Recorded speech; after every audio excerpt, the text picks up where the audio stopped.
So hello there, welcome to another video, and this one, well, I think I'll call this the nostalgic nonsense. I think that's a great name for it.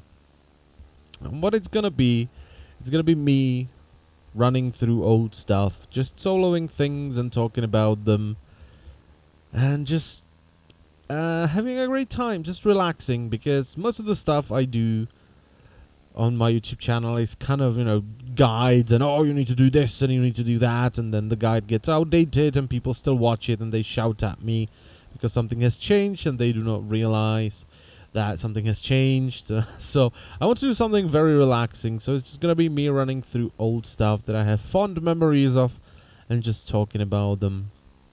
Now we're starting in the basement, because every week I go in and I kill the Toonman, the Huntman, and I never get the mount.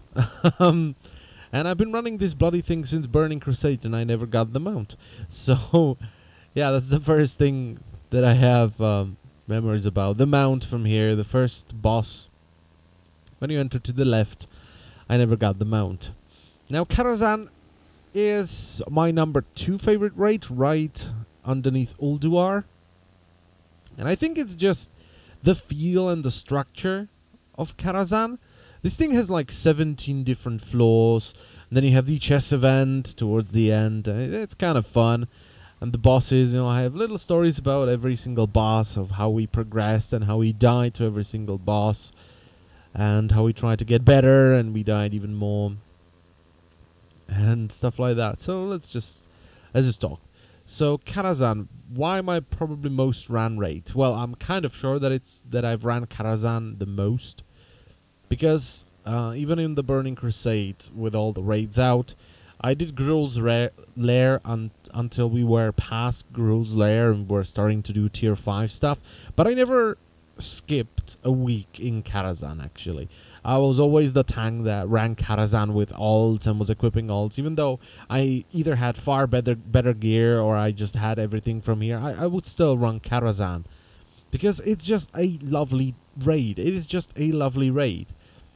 Now, I don't think Blizzard will ever make a raid that's as good as Karazhan, in my opinion. Just, look at Highmaul. You just go in and they're fucking ogres and little bracken shits everywhere, just fighting, and it's not very interesting in my opinion. Well, Karazhan, we just went from the basement that's full of just spiders and dogs and evil things. Now we come up here and suddenly we start to see ghosts. And by the way, you can see, most of those people are ghosts, obviously, but the actual people that died are outside of Karazhan, in the houses. When you go into one of the houses, there is a bunch of skeletons and a bunch of dead people that drowned and stuff. Those are the bodies or the skeletons of those ghosts. So it has a good backstory and everything. The boss is also very interesting. Here is Maiden of Virtue. A very simple boss. I do believe that once we got to her eventually, I think we one-shotted her, actually. She was not very difficult. I believe you had to go into one of these rooms to finish the quest. I think it was this one, maybe? Probably. Now, the women, who are not ghosts, as you can see over here, are actually not people. I just aggro them and wait for a while. They will start changing into demons, succubi and such. I'll just wait. I hope it's not percentage based. I don't remember.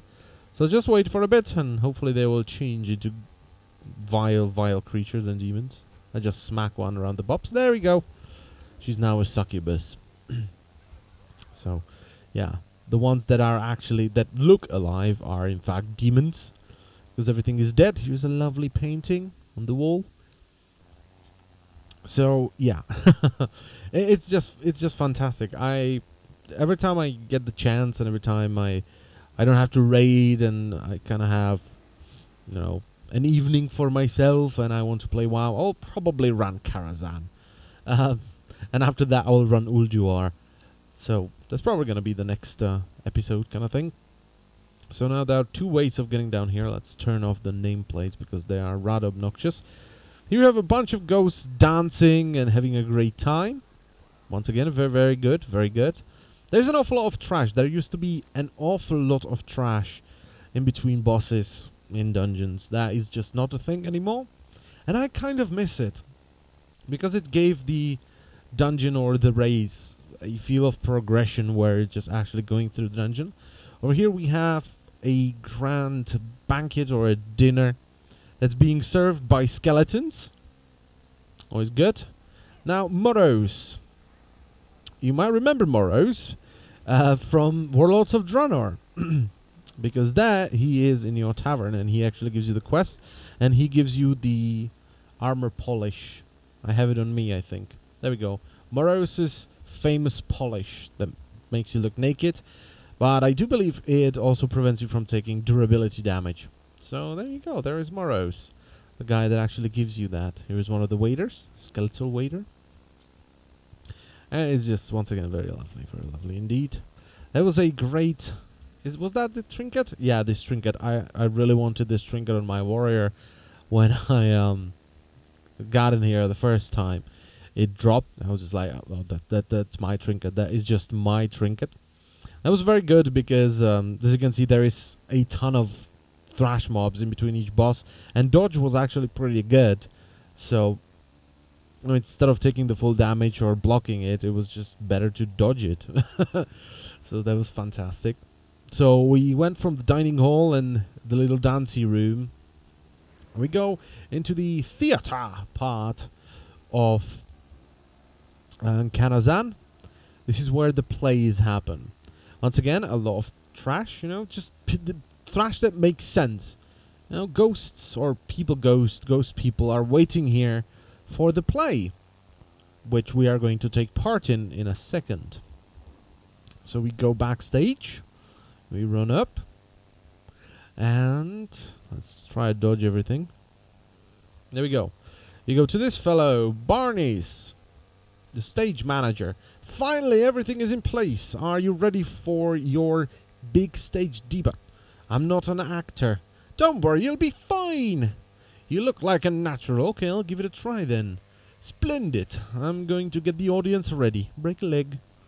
So he casts on some lovely clothes and he comes out and he speaks to the audience and you partake in the play that's about to happen, which is just awesome. That's an awesome encounter. Welcome, ladies and gentlemen, to this evening's presentation. Tonight we explore a tale of forbidden love. Oh yes. My favorite one was Big Bad Wolf. But beware, for not all love stories end happily. As you may find out, sometimes love pricks like a thorn. A little introduction is just fantastic, isn't it? Now, the cool thing about this was that, but don't take it from me. See yourself what tragedy lies ahead when the paths of stars crossed lovers meet. And now, on with the show! The fantastic thing about this was, because usually, it would get boring, It's a cool encounter. You partake in a play that's happening in a theater, and if you don't clear out the entire trash, you actually have an audience as well. So it would get rather boring, but it's Romeo and Juliet. There were different plays each week. There was a couple of them. Now, if I remember correctly, there is Romeo and Juliet, there is Big Bad Wolf, and a couple more. I can't remember what kind of plays there were. There he is. There is Romeo. There's Juliet. They did. Now we have to wait. They shall resurrect, and then they will fight us together. And there we go. Now let's smack them around the butt. There you go. They did. And loot. Come on. Loot. There we go. There is loot. So we got the lovely male shoulder pads. And Romlo's poison vial. Pretty good trinket. Pretty good trinket. Oh, that was odd. So there we go. There are the shoulder pads. So that was the theater. Now we move on to the higher levels. The next boss we are going to fight is the Curator. And this was one of the bosses where I actually went Fury instead of Protection back in the day, because Fury was incredibly powerful in there. Now, the mechanics of Curator were fairly simple. He had mana, and every time he casted a spark, it would remove some of his mana. Once he went out of mana, he would start evocating, taking ludicrous amounts of damage. Now, what he would usually do is, during the first phase, you would not damage Curator pretty much at all. You would be just kiting the sparks and killing them, because they did a lot of damage, and they were fairly difficult to deal with, because it was really easy for them to wipe the raid. And I just saw in the corner of my eye that we have some ghosts running after us. There we go. I just smacked them. There you go. Come here. Ooh. Come on. Die. There you go. Thank you. So let's loot. By the way, if you're running dungeons or raids like this, always loot all the shit. Because, you know, even though it clutters your inventory, once you sell it, yeah, you're gonna have a bunch of gold from that. So what you would do with Curator is you would wait for him to run out of mana dealing with the sparks, and then during the evocation you would pop Bloodlust, and you would just go ham. Now, as a Fury Warrior, I had Recklessness, and Recklessness used to work differently. It was I do believe a 10-minute cooldown, but it gave you 100% crit chance for a very long time. I would say about 20 seconds, and there is Curator himself. So you would have to clear this room first. It would not pull with the boss, but it was fairly easy to pull it with the boss if you weren't careful. And these were rather nasty. So let's run after Curator. I'm not going to kill him right away, so you just see the sparks. Hello there, Curator. So one tank would just tank him, and you would wait for him to cast the sparks. You can see a 67.7k mana. So you would just wait for him to cast these sparks, and you would have to deal with them one by one, because they would chain lightning people. So once he ran out of mana, he would start evocating, and that would be the time to shine for me as a Fury Warrior in this encounter. I would pop Recklessness, and I would explode with ludicrous amounts of damage. There we go. He also drops the tier 4 glove token. Now over here we are at the Guardian's Library. Now in this library, most people don't know this probably, or they forgot, or they never did it when it was relevant. There are books scattered around the library, like this one, for instance, a sealed tome. So you can open it, and it will give you one of a couple of different tomes. Now this, get over here. What we have here is a Redemption of the Fallen. Break the seal on the book, granting your healing spells a chance to summon a ghostly ally.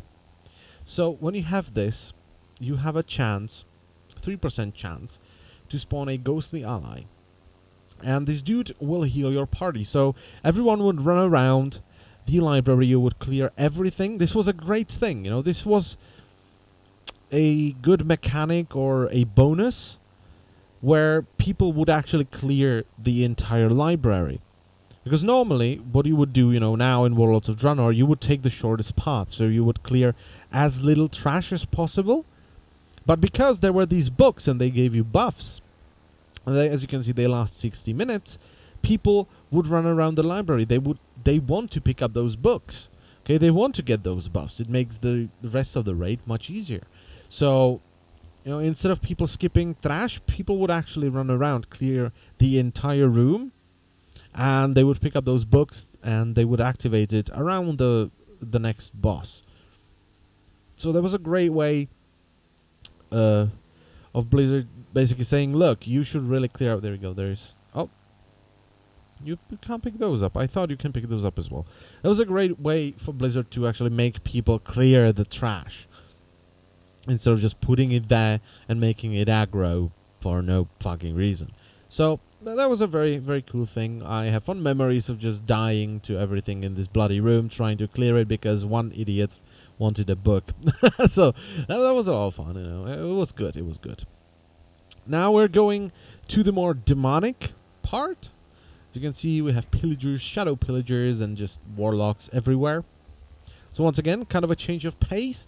So you went from the basement where we have a bunch of spiders, and we went through the banqueting hall where, you know, there was the dinner table and the ghosts were dancing. We went to the theater part where we participated in a play, and then we ended up on the higher levels where we fought the Curator. Now over here, there's a bookshelf that you can click on, and it will open a pathway down to a demon. So that's another boss. This was whoop, I have the buttons the wrong way around. There we go. There we go, there's a satyr. Terrestrian Ilhoof. This guy was very difficult. The reason for that was fairly simple. He spawned imps. Now in the Burning Crusade, AoE tanking was still not a thing. Really? It was only done by, you know, paladins and kind of alright. It was done by druids as well. But for warriors, it was just not a thing. So picking those dudes up, it wasn't just, you know, pressing thunderclap and aggroing everything. No, for a warrior, it was much more difficult. You had to stance dance, and you just had to do all kinds of shit to keep aggro, and they would keep shooting the healers, and it was just awful to AoE tank. But, you know, it made the boss more difficult because you had to work for the AoE threat. Now we come in here, and we have Shade of Aran. Now, if you know what the Akatish staff is, the legendary staff from Vanilla, if you had that equipped when you entered this room, he gave you additional bit of dialogue saying, "Oh, did he send you? Where did you get that? Did he send you?" So that was a cool flavor thing. So if people actually got the staff, that teleported you to Karazhan. By the way, it would teleport you in front of Karazhan if you used it. So that was a really cool thing, you know, giving you additional bit of dialogue. Now this boss was cool as well. He had a very interesting mechanic where he would pretty much, come on, loot. Am I lagging? I might be lagging. There we go. So the main mechanic on this boss would be that he was casting a lot. Now, if you interrupted everything he did, he would get really fucking angry and he would rape your face. So you had to let some casts through. Now, the thing was that he slowed everyone, and he started casting a very long arcane explosion. What you had to do is you had to run to the outside of the room, otherwise he would one-shot you. There was no way of avoiding that. He would slow you down, and he would start casting it. If you didn't go here, you were dead. So that was a kind of a cool thing. Dealing with everything and actually having to run away from the boss, well, it was fairly interesting, you know. The mechanics of the bosses aren't up to today's standards. That's understandable. People often say that the game was harder, and the game, well, the bosses weren't harder. The game itself was, the bosses weren't. You know, it's a lot more intuitive. You have multiple ways of dealing with stuff. Every class has everything, you know. Every class has some single target damage, good single target damage, good AoE and stuff like that. That you know, that was never a thing. You want good AoE? Well, you know, you should really bring a mage and something like that. You want this? You should bring this class. So there was that. I remember dying in this room many times because of those patrolling dudes, because we were fucking incapable of pulling them one by one. We would always pull a whole lot of them, and they would just rape our fucking face. So that was annoying. There we go. There is a book. A Tome of Conjure Water. Class is Mage. Requires level 70. This item appears damaged by the elements and is no longer readable. What this would do is this would give you the last rank, because spells used to have ranks. This would give you the last rank of Conjure Water for mages. So the one that you would actually learn from the trainer would be the second to last rank. And this book would actually teach you the final rank, the strongest conjure weapon. Or conjure weapon, conjure water spell.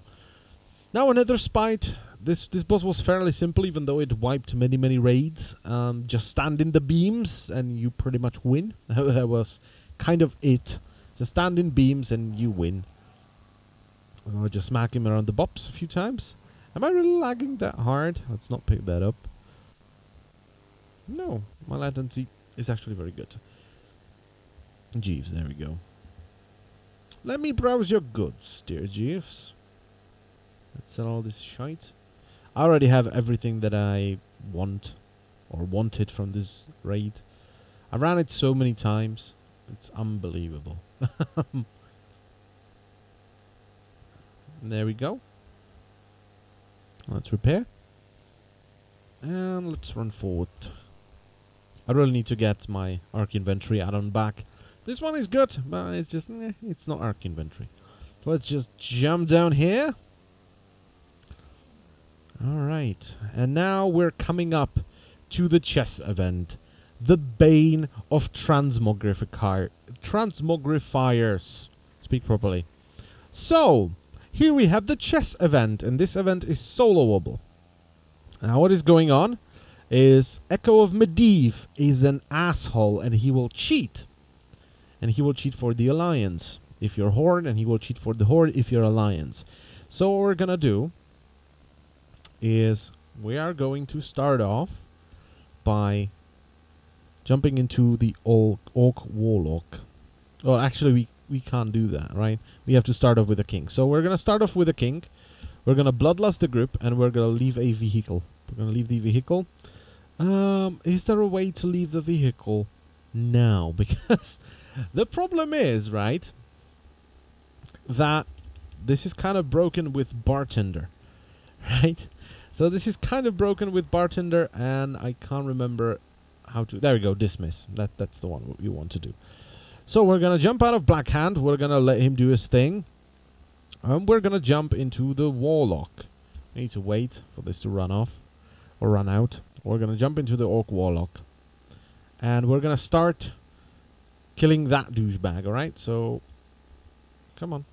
You need to be closer, alright. Let's make him come closer. Let's actually do that. So he runs through the poison field. And he's now close enough so you can start bashing him around the face. Now, people still don't know how to do this event properly, but I've done it so many times that I know what to do, and they actually made it very soloable indeed. So we're just gonna keep stacking the poison cloud, we're just gonna keep throwing fireballs, and Black Hand is gonna give us bloodlust every now and then, and he's just gonna keep cleaving the dudes in front of the peons. So we'll just keep doing that, and eventually he will die. It kind of takes time. This was a great event. Alright, when you finally got to this, before Deadly Boss Mods, if you were one of the first guys that went in here, before all the boss mods, you just came here, and there wasn't a big YouTube thing back then, so people didn't really know what to expect. So when you got here, you saw this, it was like, well, what the hell are we supposed to do? And when people finally realized that, are we supposed to jump into those figurines and actually fight a chess battle? It was fantastic. It was really, really good. Now, this obviously isn't chess. It's it doesn't play with the same rule set, but it is a very cool boss fight and very unique. So now what we have to do is we have to dismiss, and we have to move Black Hand from that fire because he is going to die. Maybe I should have moved the Warlock first. So after 3 failed attempts, because I got the worst possible combination of Medivh cheats, I decided to just give up. It's very late. It's 1:30 in the morning, and I want to go to bed. So please tell me in the comments if you would like to see videos like this, if you enjoy them or not. Like, dislike, do whatever you want, and I thank you all for watching. Bye bye.